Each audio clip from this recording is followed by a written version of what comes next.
Basava creations. ಇವತ್ತು ನಾನು ನಿಮಗೆ ಯಾವುದ್ರ ಬಗ್ಗೆ ತೋರಿಸ್ತಾ ಇದ್ದೀನಿ ಅಂದರೆ, ಸೊ ಹೊಸದಾಗಿ ನಾವು 550 ಮಾಡೆಲ್ ತೊಗೊಂಡಿದ್ದೀವಿ. ಇದು ಬಿಗ್ನರಿಗೆ ಏನಂದರೆ ಯಾವ ಥರ ದಾರ ಹಾಕೋದು ಮತ್ತು ಬಾಬಿನ್ ವೈಂಡ್ ಮಾಡೋದು ಇದೆಲ್ಲ ಕೆಲವೊಬ್ಬರಿಗೆ ಗೊತ್ತಾಗಲ್ಲ. ಸೊ ಅದ್ರ ಬಗ್ಗೆ ನಾನು ನಿಮ್ಗೆ ತಿಳಿಸ್ಕೊಡ್ತೀನಿ ಯಾವ ಥರ ಮಾಡೋದಂತ. ಬನ್ನಿ ನೋಡೋಣ. ಸೊ ಈ ಥರ ಪವರ್ ಕೇಬಲ್ ಬಂದಿರುತ್ತೆ, ಇದಕ್ಕೆ 2 ಪ್ಲಗ್ ಥರ ಬಂದಿರುತ್ತೆ. ಫಸ್ಟ್ ಇದನ್ನು ಹಾಕಿ ಆಮೇಲೆ ನೀವು ಇದಕ್ಕೆ ಡೈರೆಕ್ಟಾಗಿ ಕನೆಕ್ಟ್ ಮಾಡಿರಿ. ಕನೆಕ್ಟ್ ಆದಮೇಲೆ ಇಲ್ಲೊಂದು ಆನ್ ಆ್ಯಂಡ್ ಆಫ್ ಬಟನ್ ಇರುತ್ತೆ, ಇದನ್ನು ಆನ್ ಮಾಡಬೇಕು.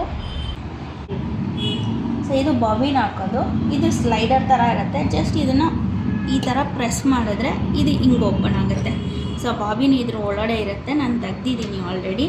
ಸೊ ಇದು ಹಿಂಗೆ ಇರಲಿ. ಬಾಬಿನ್ ಯಾವ ಥರ ವೈಂಡಿಂಗ್ ಮಾಡ್ಕೊಳ್ಳೋಣ ಅಂತ ಫಸ್ಟ್ ನೋಡ್ಕೊಳ್ಳೋಣ. ಇಲ್ಲಿ ನಿಮಗೆ ಆಪ್ಷನ್ಸ್ ಕೊಟ್ಟಿರ್ತಾರೆ, ನಿಮಗೆ ಇಲ್ಲಿ ಯಾವ ಥರ ಹಾಕೋದು ಅಂತಲೂ ನಿಮಗೆ ಇದು ಹಾಕಿರ್ತಾರೆ.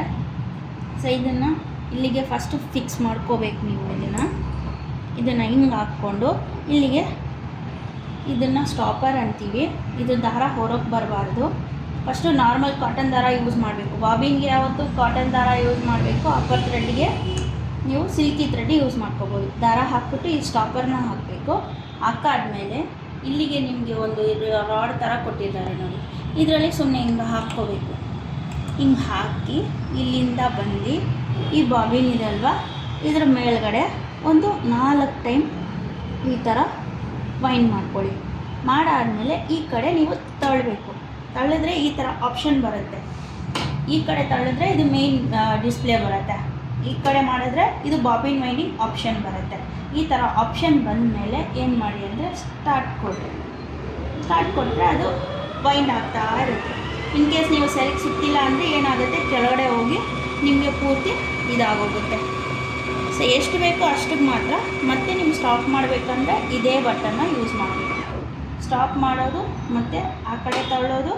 ಇಲ್ಲೇ ನಿಮ್ಮ ಕಟ್ಟರ್ ಕೊಟ್ಟಿರ್ತಾರೆ, ಈ ಕಟ್ಟರ್ನ ಕಟ್ ಮಾಡ್ಕೋಬೋದು. ಈ ಥರ ಕಟ್ ಆಗುತ್ತೆ. ಸೊ ಬಾಬಿನ್ ವೈಂಡಿಂಗ್ ಗೊತ್ತಾಯ್ತಲ್ವಾ. ಇವಾಗ ಅಪ್ಪರ್ ಥ್ರೆಡ್ ಹಾಕೋದು. ಇದು ಸಿಲ್ಕಿ ಥ್ರೆಡ್ ಇದೆ.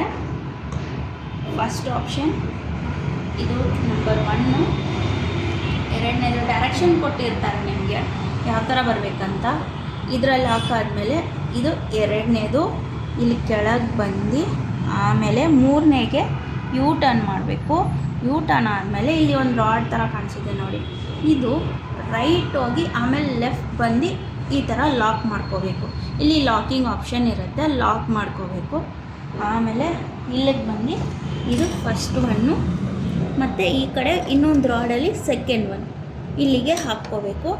ಆಮೇಲೆ ಸೈಡಿಗೆ ಒಂದು ವಿ ಥರ ಇರುತ್ತೆ, ಅದ್ರ ಒಳಗಡೆ ದಾರನ ಈ ಥರ ಸಿಕ್ಸ್ಬೇಕು. ಆದಮೇಲೆ ನೀವು ಅಪ್ಪರ್ ಥ್ರೆಡ್ ಹಾಕುವಾಗ ಪ್ರೆಷರ್ ಫುಟ್ಟಿದ್ದು ಮೇಲ್ಗಡೆ ಇರಬೇಕು. ಈ ಬಾಬಿನ್ಗೆ ನೀಡ್ಲಿಗೆ ಥ್ರೆಡ್ ಹಾಕುವಾಗ ಇದು ಕೆಳಗಿರಬೇಕು. ಕೆಳಗಾದಮೇಲೆ ಇದನ್ನು ಒಂದು ಪ್ರೆಸ್ ಮಾಡಿ ಸಾಕು. ಪ್ರೆಸ್ ಮಾಡಿದ್ರೆ ಆಟೋಮ್ಯಾಟಿಕ್ ಅದೇ ತಗೊಳುತ್ತೆ. ಇದನ್ನು ಹಿಂದೆಯಿಂದ ಈ ದಾರನ ತೆಗಿಬೇಕು. ಸೈಡಲ್ಲಿ ನಿಮ್ಮ ಕಟರ್ ಬರುತ್ತೆ, ಕಟ್ ಮಾಡ್ಕೋಬೋದು. ಇದು ಗೊತ್ತಾಯ್ತಲ್ವಾ. ಮತ್ತು ಪ್ರೆಷರ್ ಬುಟ್ನ ಮೇಲೆ ಮಾಡ್ಕೋಬೇಕು. ಬಾಬಿನ್ ಯಾವ ಥರ ಹಾಕ್ಬೇಕಂದ್ರೆ, ಸೊ ಇದು ಬಂದು ಕ್ಲಾಕ್ ವೈಸ್, ಇದು ಆ್ಯಂಟಿ ಕ್ಲಾಕ್ ವೈಸ್. ಈ ಥರ ಆ್ಯಂಟಿ ಕ್ಲಾಕ್ ವೈಸ್ನ ಇದ್ರ ಒಳಗಡೆ ಹಾಕಿ ಇಲ್ಲಿಂದ ಈ ರಾಡ್ ಕಾಣಿಸ್ತದೆ ನೋಡಿ, ಫಸ್ಟ್ ಇದ್ರ ಒಳಗಡೆ ಹಾಕಬೇಕು. ಇದ್ರ ಒಳಗಡೆ ಹಾಕಾದ್ಮೇಲೆ ಮೇಲೆಗಡೆ ಹೋಗಿ ಒಂದು ರೌಂಡ್ ಹೊಡಿಬೇಕು. ಈ ಥರ ತಿರುಗಬೇಕು ಬಾಬಿನು. ಇಲ್ಲಿ ರಾಡ್ ಕಾಣಿಸ್ತಾ ಇದೆ ಅಲ್ವಾ, ಇದ್ರ ಒಳಗಡೆಯಿಂದ ದಾರ ಬರಬೇಕು. ಇದು ಬಂದಾದಮೇಲೆ ಒಂದು ಯೂ ಟರ್ನ್ ಮಾಡಿಕೊಂಡು ಒಂದು ಕಟ್ಟು, ಇಷ್ಟೇ. ಇದನ್ನು ಲಾಕ್ ಮಾಡಿ, ಮುಗೀತು. ಸೈಂಡಿಂಗು ಬಾಬಿನ್ ಯಾವ ಥರ ಹಾಕೋದು ಅಂತ ನೋಡ್ಕೊಂಬಿಟ್ರಲ್ವಾ. ಸೊ ಇವತ್ತಿಂಗೆ ಇಷ್ಟು ಸಾಕು. ಇದು ಬೇಸಿಕ್, ನಿಮಗೆ ದಾರ ಹಾಕೋದು ಬಾಬಿನ್ ವೈಂಡ್ ಮಾಡೋದಲ್ಲ. ಸೊ ಕೆಲವೊಬ್ಬರಿಗೆ ಗೊತ್ತಾಗಲ್ಲ, ಮಿಷಿನ್ ತೊಗೊಂಡಿರೋರಿಗೆ, ಅವರಿಗೆ ಈ ವಿಡಿಯೋನ ನಾನು ಸ್ಪೆಷಲಾಗಿ ಪೋಸ್ಟ್ ಮಾಡ್ತಾಯಿದ್ದೀನಿ.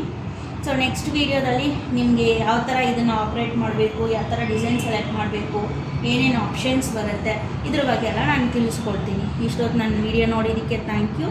ಪ್ಲೀಸ್ ಲೈಕ್ ಆ್ಯಂಡ್ ಸಬ್ಸ್ಕ್ರೈಬ್ ಮಾಡಿ. Thank you so much.